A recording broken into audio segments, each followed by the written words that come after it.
Olá, hoje eu vou lhes mostrar como instalar o Elementor do começo ao fim. Você sabe para que ele serve? Eu até limpei meu Kodi para mostrar desde o início o que é prioridade. Estão aparecendo algumas permissões, aceite tudo, que são essenciais para a gente conseguir instalar o Elementor. E já vamos às configurações. Clique na engrenagem de configuração aqui em cima. Aqui aparecem as opções principais: Interface, Sistema, Gestor de Origem e Addons.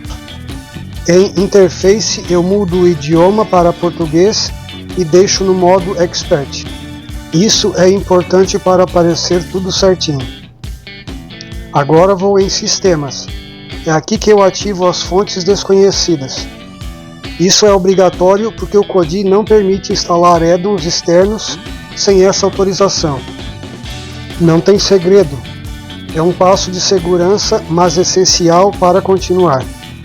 Seguindo a ordem, vamos para Gestor de Origem. Aqui eu adiciono a origem do repositório. Essa origem é a mesma que eu uso nos vídeos do Brazuca e do OnePlay. Então, se você já viu esses vídeos, vai reconhecer o processo. Depois de digitar a origem, clique em OK. Clique aqui para dar um nome à origem. Dê o nome Vikings. Depois de dar o nome, você vai ao lado e dá OK novamente. Vai abrir outra tela, vem aqui embaixo e dá OK de novo. Aí depois sai daí.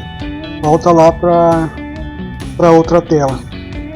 Tela de configurações, entre em Addons. Desce aqui embaixo, instalar via arquivo zip. Vá ali no Vikings, que foi o que a gente instalou. Entre aqui, clique de novo e espere instalar. Instalou o Viking, agora mude o repositório. Vá para instalar via repositório. Entre aqui que ele já está instalado e desça até repositório de addons. Entre aí e vem aqui embaixo novamente. Elementor org repositório. Clique em OK e veja que instalou. Depois de instalado, volte duas vezes.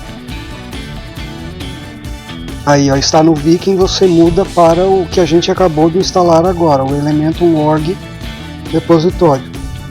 E clique aqui no primeiro, Addons de programa. Irá aparecer exatamente o que a gente estava buscando.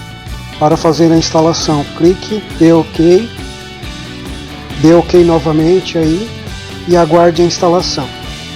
Está instalando? Só aguardar. Instalou? Agora volte lá para a tela inicial e você verá que eles estão instalados. Desça aqui embaixo em Addons. Aí, e veja ao lado que estão instalados. Pronto, se quiser eu mostro nos próximos vídeos como usar na prática e tirar o máximo dele. Se inscreve aqui no canal, até o próximo vídeo.